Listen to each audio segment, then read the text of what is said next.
वरमाला लेकर के निकली। महाराज नारद जी उचक उचक करके कन्या की तरफ देखने लगे, परंतु उस कन्या ने नारद जी की तरफ तिरछी निगाह भी मेरे मित्रों नहीं डाली। जिधर भगवान विराजमान थे वहां आए आकर के भगवान के गले में उसने माला डाल दी। महाराज नारद जी याग बबूला हुए, वहां से चले।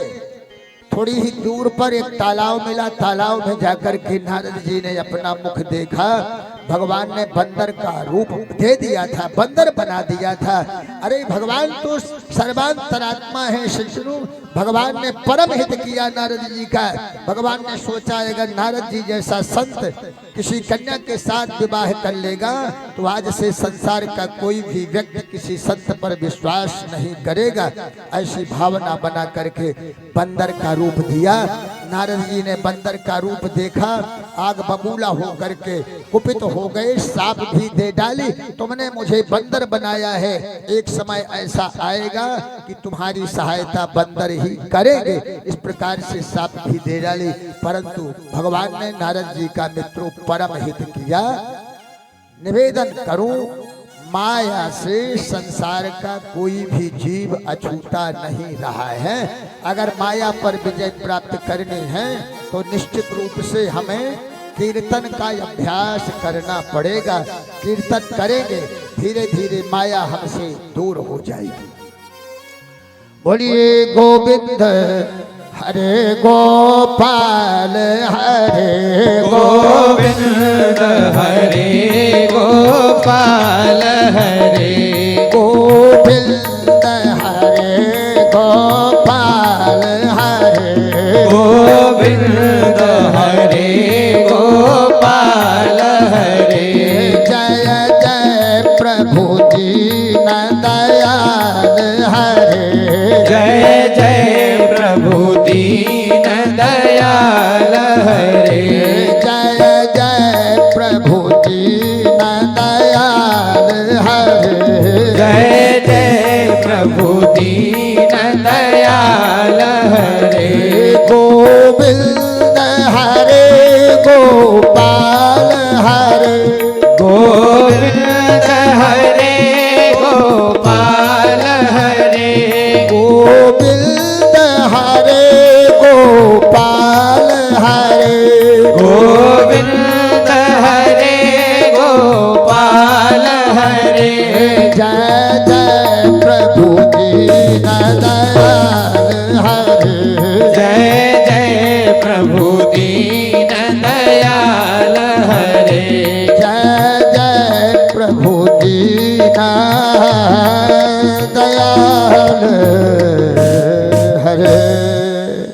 बोलिए पुराण पुरुषोत्तम भगवान की जय।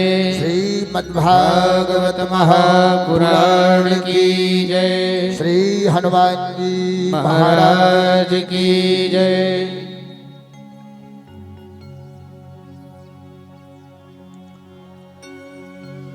आज के सत्संग की पावन बेला में उपस्थित समस्त भक्त सुधी श्रोता महानुभाव, सती सीता सावित्री उर्मिला अनसुईया मदालसा आदि के चरित्रों का अनुगमन अनुसरण करने वाली ममतामयी मातृशक्ति, वस्तुतः अखिल ब्रह्मांड नायक करुणा वरुणालय अघटमान घटना पटीयसी कर्तुम अन्यथा कर्तुम समर्थ सदघन चिदघन आनंद घन सर्वांतरात्मा परमात्मा की महती कृपा के परिणाम स्वरूप हम आप सबको इस प्रकार का यह अत्यंत महत्वपूर्ण एवं अत्यंत दुर्लभ संयोग प्राप्त हुआ है।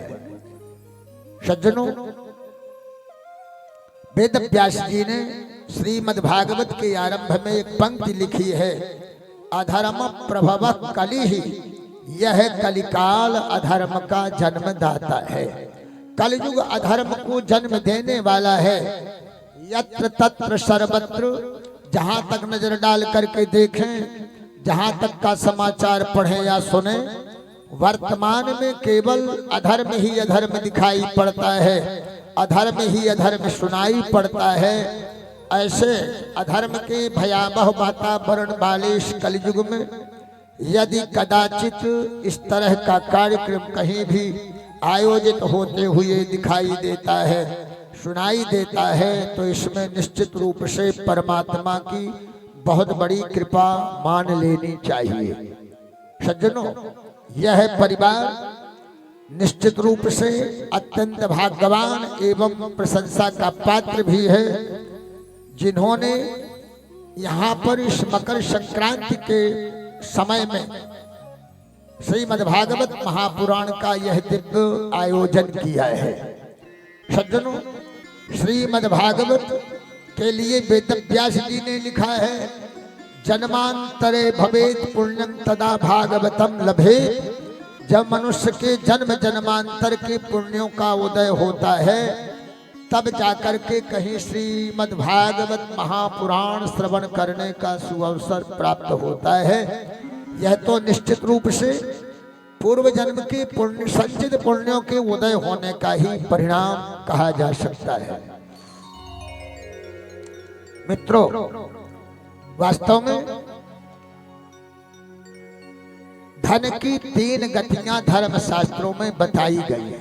धन की 3 गति होती हैं। थोड़ा सा विचार कर तुलसीदास जी ने रामचरितमानस में संकेत किया, बोले सो धन धन्य प्रथम गति जाकी। केवल इतना ही संकेत किया है, बोले सो धन धन्य प्रथम गति जाकी। वास्तव में वही धन धन्य है जिसकी पहली गति हो। ये पहली गति इशारा करती है कि धन की और भी कोई गतियां होती होगी। धर्मशास्त्र में लिखा है, बोले दानम भोगो नाशः, दानम भोगो नाशः, तिस्रो गतयो भवन्ति वित्तस्य। धन की 3 गतियां होती हैं। पहली गति है दान, दूसरी गति है भोग, तीसरी गति है नाश। धर्माचार्यों ने कहा, बोले यो न ददाति न भुंक्ते। जो धन पाकर के दान नहीं करता, जो धन पाकर के उसका उपभोग नहीं करता, सो तस्य तृतीया गतिर्भवति। उसके धन की तीसरी गति हो जाती है। सज्जनों, हमें भगवान से ऐसी प्रार्थना करनी चाहिए, प्रभु अगर वैभव प्रदान करना तो हमारे धन की प्रथम गति हो, हमारे धन की दूसरी भी गति हो, परंतु ऐसा कभी मत होवे कि हमारे धन की कभी तीसरी गति होवे। महाराज, तीसरी गति से हम सबको बचना चाहिए। आगे लिखा, बोले यो न ददाति न भुंक्ते सति विभवे नैव तस्य तद्द्रव्यम्। जो धन पाकर के दान नहीं करता, जो धन पाकर के उसका उपभोग नहीं करता, तो सति विभवे नैव तस्य तद्द्रव्यम्। वैभव होने के बावजूद भी उस व्यक्ति को अपना धन नहीं मानना चाहिए। उदाहरण धर्माचार्यों ने दिया, बोले तृणमय कृत्रिम पुरुषा। हम सब लोग कृषक हैं, किसानी से गुजर रहे हैं। अपने खेतों में खेत की रखवाली के लिए एक घास का कांस का कृत्रिम पुरुष खड़ा कर देते हैं खेत में, जिसको बिझाना बोलते हैं। सो बोले तृणमय कृत्रिम पुरुषा। वह घास का कांस का बनाया गया कृत्रिम पुरुष रक्षति सस्यम परस्यार्थे, केवल दूसरे के लिए ही खेत की रखवाली करता है। उससे खेत से उसको कुछ भी प्राप्त नहीं हो पाता। ठीक इसी तरह से अगर हमने महाराज उसका धन पाकर के दान नहीं किया, उपभोग नहीं किया, तो हमारी गति खेत में बनाए गए उस घास और कांस के केवल कृत्रिम पुरुष के समान ही कही जाएगी। इसलिए हमें परमात्मा से हमेशा प्रार्थना करनी चाहिए, प्रभु अगर वैभव प्रदान करना हमारे धन की प्रथम गति हो, हमारे धन की दूसरी भी गति हो, किंतु कभी भी तीसरी गति नहीं हो गए, ऐसी कृपा हम पर किए रहना। बोलिए पुराण पुरुषोत्तम भगवान की जय।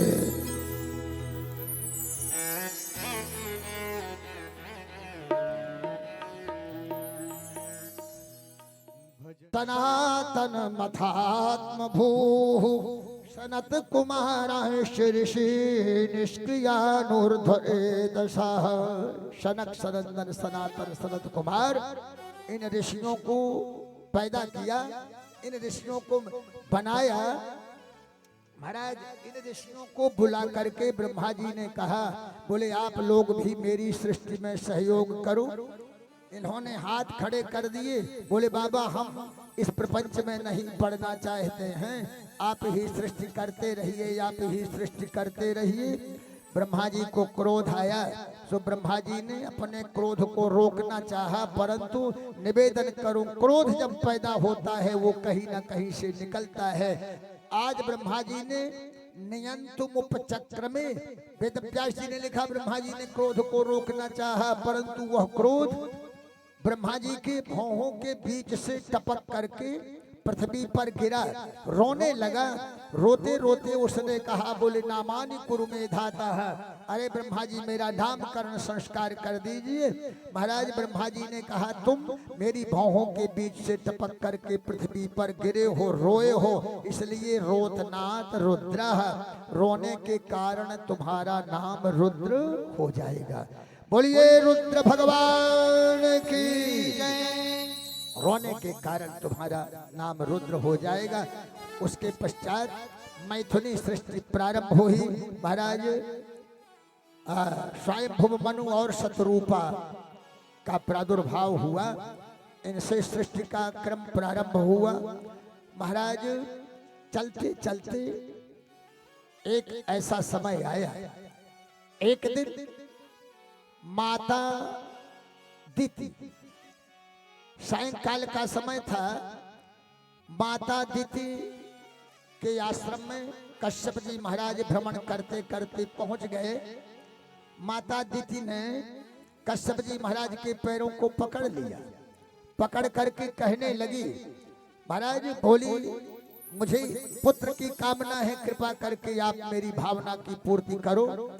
कश्यप जी महाराज ने मना किया, बोले देवी इस समय इस प्रकार का कृत्य करने का ये अवसर नहीं है। इस समय भगवान शंकर के गण पृथ्वी पर घूमा करते हैं, ऐसी विचारधारा मत बनाओ।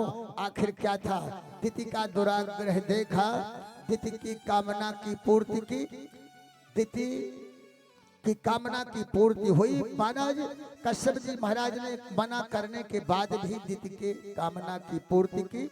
इधर ये चारों ऋषि एक दिन और भगवान के दर्शन की भावना से वैकुंठ धाम को पहुंचे। वैकुंठ धाम में पहुंच करके बोले हरि शरणं हरि शरणं हरि शरणं हरि शरणं हरि शरणं हरि शरणं हरि शरणं हरि शरणं हरि शरणं हरि शरणं हरि शरणं हरि शरणं हरि शरणं हरि शरणं हरि शरणं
बोलो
हरिशरणम संकीर्तन करते हुए सनक सनंदन सनातन सनत कुमार चारों ऋषि वैकुंठ धाम में पहुंचे। दरवाजे में जय विजय नाम की द्वारपाल खड़े हुए थे। महाराज भगवान के द्वारपालों से चारों ऋषियों ने कहा, हम भगवत दर्शन की लालसा से आए हैं, हमें भगवान का दर्शन करना है।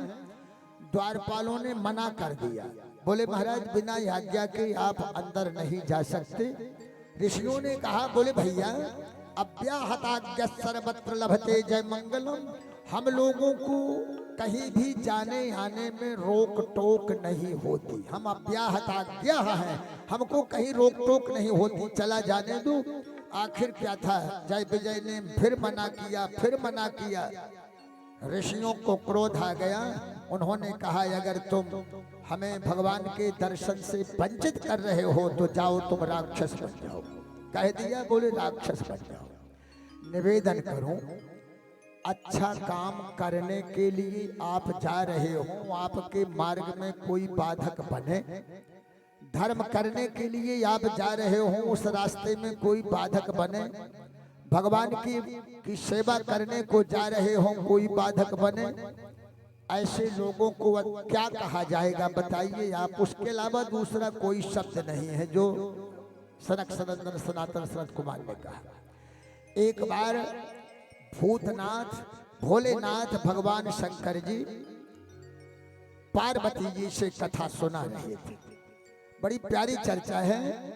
भगवान शंकर जी भगवती पार्वती जी से कथा सुना रहे थे।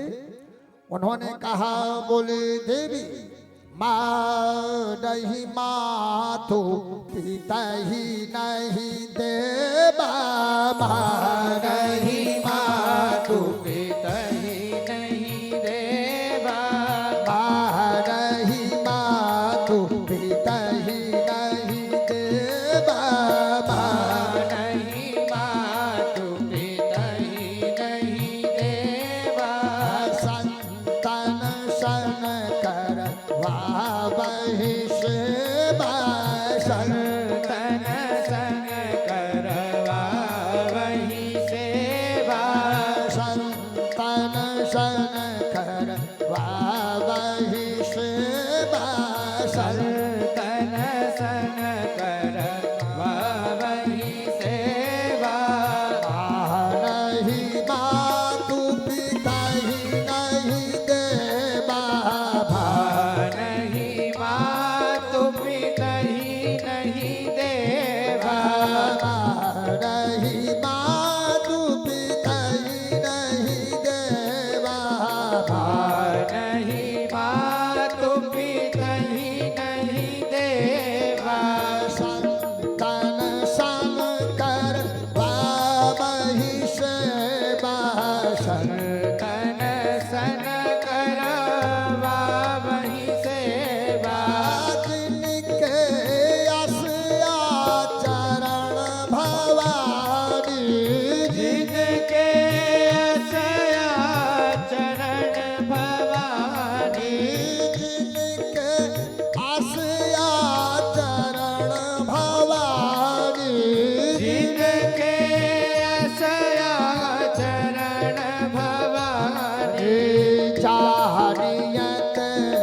निश्चर सम प्राणी जानियते निशिचर सम प्राणी जानियत निश्चर सम प्राणी जानियते निशिचर भवानी।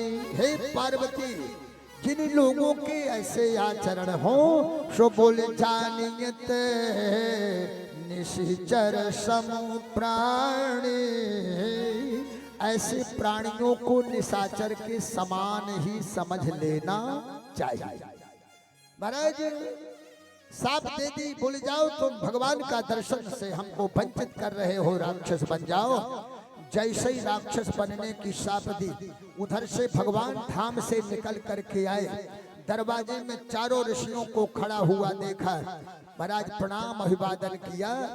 अभिवादन करने के पश्चात भगवान कहने लगे, बोले महाराज विप्र प्रसादात धरणी धरो हम विप्र प्रसादात जिता जितो हम विप्र प्रसादात कमला बरो हम विप्र प्रसादात मम राम नाम विप्र प्रसादात मम कृष्ण नाम।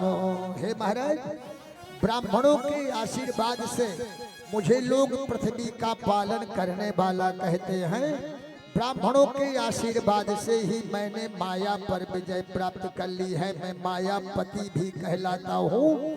और बोले विप्र प्रसादात कमला परो हूँ। ब्राह्मणों के आशीर्वाद से ही मैं लक्ष्मी का पति भी कहा जाता हूँ। और ब्राह्मणों के आशीर्वाद से ही मुझे लोग राम कहते हैं, कृष्ण कह के पुकारते हैं। भगवान ये मेरे द्वारपाल हैं, निर्दोष है। इन्होंने अपने कर्तव्य का पालन किया है।